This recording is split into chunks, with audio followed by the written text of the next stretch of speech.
നമസ്കാരം. Big boss Malayalam season 6 ഇന്ന് പ്രധാനമായിട്ട് പറയാനുള്ള രണ്ട് കാര്യങ്ങളാണ്. ഒന്ന് ജിൻഡെ എന്ന പ്ലെയറിന്റെ ഗെയിം ചേഞ്ചറിനെ കുറിച്ചും മറ്റൊന്ന് ഈ പറയുന്ന ഗബ്രി എന്ന് പറയുന്ന ഞരമ്പനെ കുറിച്ചുമാണ്. അങ്ങനെ തന്നെ പറയണം. ആദ്യം ഗബ്രിയെ കുറിച്ച് സംസാരിക്കുകയാണെങ്കിൽ ഇന്ന് അവരുടെ ഈദുൽ ഫിത്തറുമായിട്ട് അനുബന്ധിച്ച് എന്ത് ചെയ്തു, അവരുടെ പാരന്റുകളെല്ലാം വന്ന് അവരുടെ വിഷ് പറയുകയുണ്ടായി. അതിനകത്ത് നമ്മുടെ ജാസ്മിന്റെ പാരന്റ് വന്ന് വിഷ് പറയുന്നുണ്ട്. അതിനകത്ത് ജാസ്മിന്റെ അച്ഛന്റെ മുഖത്ത് വലിയ സന്തോഷങ്ങളും കാര്യങ്ങളൊന്നുമില്ല. അത് മറ്റാർക്കും മനസ്സിലായില്ലെങ്കിലും ഈ പറയുന്ന ആർക്ക് മനസ്സിലാവും, നമ്മുടെ ആർക്ക് ജാസ്മിൻ അത് മനസ്സിലാവുന്നുണ്ട്. ജാസ്മിൻ അത് മനസ്സിലായിട്ടുണ്ട്. ജാസ്മിൻ വളരെ സങ്കടത്തോടു കൂടി ഇരിക്കുന്ന ജാസ്മിനെ നമുക്ക് അവിടെ കാണാൻ സാധിക്കുന്നുണ്ട്. ഇതിനകത്ത് എനിക്ക് പറയാനുള്ളത്, ഇതിനിടയിൽ ഈ ഗബ്രിയിലൂടെ ഈ കാര്യം പിന്നീട് പറയുന്നത്, ബാക്കി എല്ലാ പേരൻസും വളരെ വളരെ ഉഷാറായിരുന്നു. അവരെല്ലാം വളരെ ഹാപ്പി ആയിട്ടാണ് സംസാരിച്ചത്. പക്ഷേ എന്റെ വാപ്പ മാത്രം എനിക്ക് കണ്ടാൽ മനസ്സിലാകുന്നുണ്ട്, എന്റെ വാപ്പ മാത്രം അത്ര ഹാപ്പി അല്ലായിരുന്നു പറയുമ്പോൾ ഇവനെ പറഞ്ഞ് തിരുത്താൻ ശ്രമിക്കുന്നു. നീ എന്തിനാ ആ നെഗറ്റീവ് വശം എന്തിനാണ് എടുക്കുന്നത്? നീ അതിന്റെ പോസിറ്റീവ് വശം നീ എടുത്തു നോക്കും. അവർ നിനക്ക് വിഷ് ചെയ്തില്ലേ, അതുകൊണ്ട് അവർക്കൊന്നും ഇതൊന്നും പ്രശ്നമില്ല, നീ അങ്ങനെ ഒരു ടെൻഷനും അടിക്കണ്ട, അവർക്കൊന്നും ഒരു പ്രശ്നവുമില്ല എന്നുള്ള തരത്തിൽ ഈ ജാസ്മിനെ കൺവിൻസ് ചെയ്യണം. ഞാനൊരു കാര്യം പറയാം, ജാസ്മിൻ ചെയ്ത് വലിയൊരു തെറ്റ് തന്നെയാണ്. ജാസ്മിൻ ഈ പറഞ്ഞ ആർക്കും അംഗീകരിക്കാൻ പറ്റാത്ത, ചിലപ്പോൾ അവനെ കെട്ടാൻ പോകുന്ന പയ്യനോ അല്ലെങ്കിൽ ഈ പറഞ്ഞ അവരുടെ പാരന്റിനോ അംഗീകരിക്കാൻ പറ്റാത്ത, നമുക്കൊരിക്കലും ക്ഷമിച്ചു കൊടുക്കാൻ പറ്റാത്ത തെറ്റ് തന്നെ എന്ന് പറഞ്ഞിട്ട് വലിയ തെറ്റോ തൂക്കിക്കൊല്ലാൻ വിധത്തിലുള്ള തെറ്റോ കാര്യങ്ങളൊന്നും അല്ല. അപ്പൊ ഏതൊരു മനുഷ്യനും ഒരു തെറ്റ് ചെയ്ത് കഴിഞ്ഞാൽ അവർക്ക് അതിൽ നിന്നും പുറത്തിറങ്ങി അതിനൊരു പശ്ചാത്താപം ചെയ്യാനുള്ള ഒരു അവസരം കൊടുക്കണം, അല്ലെങ്കിൽ ആ തെറ്റ് തിരുത്താനുള്ള ഒരു അവസരം കൊടുക്കണം. പക്ഷെ ഇവിടെ എനിക്ക് കാണാൻ സാധിക്കുന്നത് ഈ പറയുന്ന ഗബ്രി എന്ന് പറയുന്ന വ്യക്തി അവളെ ഉറുമ്പടക്കം, അതായത് എന്താ പറയുന്നത്, ഇങ്ങനെ അള്ളി പിടിച്ചിരിക്കുന്ന ഒരു അവസ്ഥയിലേക്കാണ്. അതായത് ഇത്തിൽ കണ്ണി പോലെ ഇങ്ങനെ അള്ളി പിടിച്ചിരിക്കുകയാണ്. അവളെ ഒരു തരത്തിലും രക്ഷപ്പെടാനോ അല്ലെങ്കിൽ ഈ ഒരു ബന്ധത്തിൽ നിന്ന് അവൾക്ക് വിട്ടുപോകാനുള്ള ഒരു അവസരം ആര് കൊടുക്കുന്നില്ല? ഈ പറയുന്ന ഗബ്രി കൊടുക്കുന്നില്ല. നമുക്ക് ഉടനീളം കണ്ടാൻ സാധിക്കും.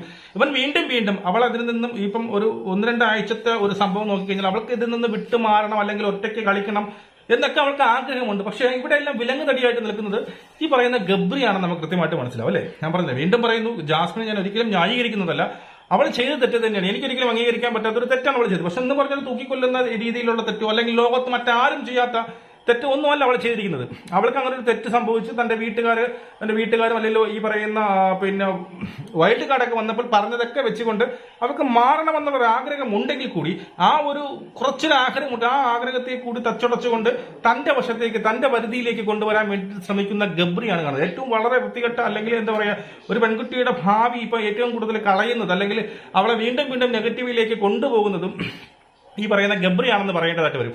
ഈ ജാസ്മിൻ ഇടയ്ക്കിടയ്ക്ക് പറയുന്നുണ്ട് ഗബ്രിയോട്, നിനക്കൊരു പ്രശ്നമില്ല, എന്റെ ജീവിതമാണ് ഇവിടെ ഇങ്ങനെ ആക്കുന്നത് എന്നൊക്കെ പറയുമ്പോൾ ഇവൻ അവളെ ഒരു തരത്തിലും വിടുന്നില്ല എന്നുള്ളതാണ് സത്യം പറഞ്ഞാൽ. എനിക്കതിൽ ഭയങ്കരമായിട്ട് ഒരു ഇത് തോന്നി. ഇവൻ ഒരു തരത്തിലും അവളെ രക്ഷപ്പെടാൻ അനുവദിക്കാത്ത രീതിയിൽ അവളെ ഉറുമ്പടക്കം എന്തിങ്ങനെ പിടിച്ചിരിക്കുന്നത്, നിന്നെയും കൊണ്ടേ പോകുള്ളൂ, അല്ലെങ്കിൽ നിന്നെ ഞാൻ നാട്ടിച്ചിട്ടേ അടങ്ങുള്ളൂ, നീ ആരൊക്കെ എന്തൊക്കെ പറഞ്ഞാലും ഞാൻ നിന്റെ കൂടെ ഉണ്ടാവും എന്നുള്ള തരത്തിലേക്ക് ജാസ്മിന്റെ ഈ പറയുന്ന പുറത്ത് ഇത്രയും വലിയൊരു നെഗറ്റിവിറ്റിയിലേക്ക് കൊണ്ടുപോകുന്നതിൽ ഒരു പ്രധാന പങ്ക് ഇപ്പോ ഈ പറയുന്ന ഗബ്രി വഹിക്കുന്നുണ്ട്. ഗബ്രി ഒരു തരത്തിലും ജാസ്മിനെ രക്ഷപ്പെടാനോ അല്ലെങ്കിൽ വിട്ടുകൊടുക്കാനോ തയ്യാറല്ല. അവൻ തന്നെ ഇതിനെ ന്യായീകരിച്ചുകൊണ്ട്, നീ അത് കാണണ്ട, നിന്റെ വാപ്പയും ഉമ്മയൊക്കെ വളരെ ഹാപ്പിയാണ്, അതുകൊണ്ട് നീ ഇനിയും പൂർവാധികം ശക്തിയോടുകൂടി നീ എന്താണോ ചെയ്യുന്നത് അത് തന്നെ ചെയ്തു പോ, എന്നെ ഞാൻ നിനക്ക് കൂടെ ഉണ്ടാകും എന്ന് പറഞ്ഞുള്ള തരത്തിൽ ജാസ്മിനെ കൺവിൻസ് ചെയ്യാൻ ശ്രമിക്കുന്ന ഗബ്രിയാണ് കാണുന്നത്.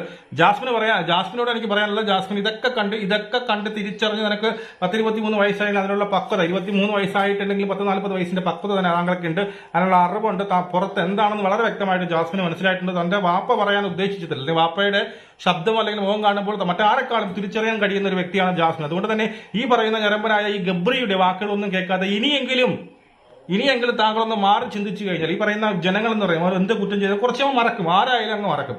ഇനി ഞങ്ങൾ നല്ല രീതിയിൽ ഗെയിം കളിച്ച് ഈ പറയുന്ന ഗബ്രിയെ മാറ്റി നിർത്തിക്കൊണ്ട് നല്ലൊരു ഗെയിം കളിക്കാൻ താങ്കൾ ഒരു തീരുമാനം എടുത്താൽ മാത്രമേ താങ്കളുടെ ഇപ്പോഴുണ്ടായിട്ടുള്ള ഈ പറയുന്ന നെഗറ്റിവിറ്റിയിൽ നിന്ന് മാറണമെങ്കിൽ താങ്കൾ തന്നെ അത് തീരുമാനിക്കും. അതല്ല ഇവൻ പറയുന്ന ആ സംഭവത്തിനകത്ത് അകത്തോട്ട് കയറി അവൻ പറയുന്നതിനോടുകൂടി അവന്റെ കൂടെ നിന്ന് കളിച്ച് കൃത്യമായി നടത്തിയുള്ളൂ. നമ്മൾ ഈ പറയുന്നത് മൊത്തം ഗെയിമുമായി ആസ്പദപ്പെട്ട് അവിടെ അവർ ചെയ്യുന്ന ഞാൻ പറയുന്നത്, ഞാൻ എപ്പോഴും പറയുന്ന ഒരു കാര്യമുണ്ട്, ഞാൻ വളരെ സാധാരണക്കാരനായ ഒരു മനുഷ്യനാണ്. അപ്പം അതുപോലെ തന്നെ ഞാൻ സാധാരണക്കാരന്റെ ഭാഷയിലാണ് സംസാരിക്കുന്നത്. എനിക്ക് ഒരു സംഭവം കാണുമ്പോൾ, ഒരു വൃത്തികേട് കാണുമ്പോൾ, അല്ലെങ്കിൽ ഒരു തെണ്ടിത്തരം കാണുമ്പോൾ എനിക്ക് അങ്ങനെ പറയാനേ അറിയാവൂ. എനിക്കതിനെ ഈ പറയുന്നുള്ള കടലാസിൽ പൊതിഞ്ഞൊന്നും വർണ്ണക്കടലാസിൽ പൊതിഞ്ഞൊന്നും പറയാൻ എനിക്കറിയത്തില്ല. എനിക്ക് അങ്ങനെ പറയാനോ. പക്ഷെ നിങ്ങൾ അത് ഞാൻ എപ്പോഴും പറയുന്നൊരു കാര്യം, നീ അവനും അവളുടെ അടുത്ത് അല്ലെങ്കിൽ അവന്റെ അടുത്ത് നിനക്ക് പ്രണയമാണെന്ന് പറഞ്ഞ് ഞാൻ അക്സെപ്റ്റ് ചെയ്തു. എനിക്കും പുറത്തൊരു പ്രണയം ഉണ്ടായിട്ടുണ്ട്. അതുകൊണ്ട് ഇവിടെ വന്ന് എനിക്കൊരു പ്രണയം ഉണ്ടായിക്കൂടാ എന്നൊന്നും ഞാൻ വാദിക്കുന്ന ഒരാളൊന്നുമില്ല. അതൊക്കെ മനുഷ്യരുടെ സഹജമാണ്, ഉണ്ടാവുകയും. ഇവിടെ നിങ്ങൾ കാണിക്കുന്ന തെറ്റ് പ്രണയമല്ല എന്ന് പറയുന്നു, എന്റെ കണ്ണുകളിൽ പ്രണയമുണ്ടെന്ന് പറയുന്നു. പക്ഷെ ഞാൻ പറഞ്ഞാൽ മാത്രമേ അത് പ്രണയമായുള്ളൂ എന്നുള്ള ന്യായങ്ങൾ നിരത്തുമ്പോഴാണ് നമ്മൾ പറഞ്ഞു പോകുന്നത്. പ്രണയമല്ല എന്ന് പറയുകയും ഫ്രണ്ട്ഷിപ്പ് പോലുള്ള മഹത്തായ അല്ലെങ്കിൽ ഒരു നല്ലൊരു പൗത്രമായ ഒരു റിലേഷനെ ഈ രീതിയിൽ ഫ്രണ്ട്ഷിപ്പ് എന്നുള്ള മറ കൊടുത്തുകൊണ്ട് ഇങ്ങനെയുള്ള വൃത്തികേടുകൾ കാണിക്കും, അത് പറയുക തന്നെ ചെയ്യും. ഇനി ഏതായാലും പറയുക തന്നെ ചെയ്യും. അപ്പോൾ എനിക്കിവിടെ കാണാൻ സാധിക്കുന്നത് ഈ പറയുന്ന ഗബ്രിയാണ് ഈ പറയുന്ന ജാസ്മിന്റെ ഈ പറയുന്ന നെഗറ്റിവിറ്റിയിലേക്ക് ഇത്രയും കൂടുതലായിട്ട്, അതായത് ഇത്രയും ഒരു ഈ സംഭവത്തിലേക്ക് ജാസ്മിനെ വലിച്ചിടുന്നത് ഗബ്രിയാണെന്നാണ് എനിക്കിവിടെ പറയാനുള്ളത്. അടുത്ത പറയാനുള്ളത് നമ്മുടെ ജിൻഡോ ദ ഗെയിം ചേഞ്ചറിനെ കുറിച്ചാണ്. ഇന്ന് രാവിലെ വീഡിയോ ഇടാൻ പറ്റില്ല, ചില പേഴ്സണൽ ആവശ്യങ്ങളായി പോട്ടെ. അപ്പം ജിൻഡോയുടെ കേസിൽ നമുക്കറിയാലോ, ഈ പറയുന്ന പവർ ടീമും ടണൽ ടീമും തമ്മിലുള്ള വടംവലി മത്സരമായിരുന്നു. വടംവലി മത്സരത്തിൽ നമ്മുടെ ബിഗ് ബോസ് പറയുന്നത് നിങ്ങൾക്ക് ടീമുകളെ തിരിച്ച് അല്ലെങ്കിൽ ടീമുകളെ പോയി അവരെ കൺവിൻസ് ചെയ്തുകൊണ്ട് നിങ്ങളുടെ ടീമിലേക്ക് കൂട്ടിച്ചേർക്കാമെന്ന് പറയുമ്പോൾ ഇവിടെ രണ്ട് ടീമുകളും, അതായത് പവർ ടീമും ടണൽ ടീമും പലവരെയും സ്വാധീനിക്കാൻ വേണ്ടി ശ്രമിക്കുന്നു. അവിടെ ഈ പറയുന്ന ആരാണ്, നമ്മുടെ പിന്നീട് ജിൻഡോയും സായിയൊക്കെ അടങ്ങുന്ന ടീം, എനിക്ക് തോന്നുന്നത് ഏത് ടീമാണ്, ടണലല്ലോ ഡെൻ ടീം എന്തോണ്. ഈ ടീമിനെ ആര് സ്വാധീനിക്കുന്നുണ്ട്, ഈ പറയുന്ന പവർ ടീം ഒന്ന് സ്വാധീനിക്കുന്നുണ്ട്. അവിടെ പിന്നീട് ആരൊരു കളി കളിക്കുന്നുണ്ട്, നമ്മുടെ സായി ഒരു കളി കളിക്കുന്നുണ്ട്. അതായത് ഇവരെ കൂട്ടത്തിൽ നിന്നാൽ നമ്മുടെ ഔദാര്യത്തിലാണ് അവർക്ക് ക്യാപ്റ്റൻസി അല്ലെങ്കിൽ അവർക്ക് വീണ്ടും പവർ ടീം കിട്ടിയത് എന്നുള്ള രീതിയിൽ പറഞ്ഞാൽ അവർ നമ്മുടെ ചൊൽപ്പടിയിൽ നിൽക്കും എന്നൊക്കെ പറയുന്നത്. പക്ഷെ എനിക്ക് ആ അഭിപ്രായമൊന്നുമില്ല കേട്ടോ. കാരണം ആരായാലും ശരി പവർ ടീമിൽ കയറി കഴിഞ്ഞു കഴിഞ്ഞാൽ അവരെ നിങ്ങൾ പറയും പോലെ കേൾക്കുന്നില്ല. പവർ കയറാൻ വേണ്ടി അവർ പലതും പറയും. നിങ്ങളത് അതുമല്ല ഇത്രയും കാലം കൊണ്ട് പവർ ടീമിൽ നിൽക്കുന്ന ആൾക്കാർ, അതിൽ ഗബ്രി പോലുള്ള ഒരു വ്യക്തിയാണ് അത് നിൽക്കുമ്പോൾ എന്തായാലും മറ്റുള്ളവർക്ക് അവരെ പുറത്തിറക്കണം എന്നുള്ളതല്ല. അല്ലാതെ അതുപോലെ തന്നെ പുതിയ ഒരു പവർ ടീം അതിനകത്ത് കയറട്ടെ എന്ന് നമ്മൾ ചിന്തിക്കും. അതുകൊണ്ട് തന്നെ ഈ ഒരു സ്റ്റാൻഡ് നമ്മുടെ സീക്രട്ട് ഏജന്റ് എടുത്ത സ്റ്റാൻഡിനോട് എനിക്ക് ഒട്ടും താല്പര്യമില്ല. സീക്രട്ട് ഏജന്റ് സത്യം പറഞ്ഞാൽ അപ്പുറത്തെ ടീമിലോട്ട് നിൽക്കാനുള്ളതായിരുന്നു. സീക്രട്ട് ഏജന്റ് എടുക്കുന്ന ഡിസിഷൻ എല്ലാം റോങ് ആയി വരികയാണ് ചെയ്യുന്നത്. അവിടെ നല്ല രീതിയിൽ ആര് കളിക്കുന്നുണ്ട്, ജിൻഡ കളിക്കുന്നുണ്ട്. അവസാനം ജിൻഡ അപ്പോഴും അത് കൃത്യമായിട്ട് പോയിന്റ് പറയുന്നുണ്ട്.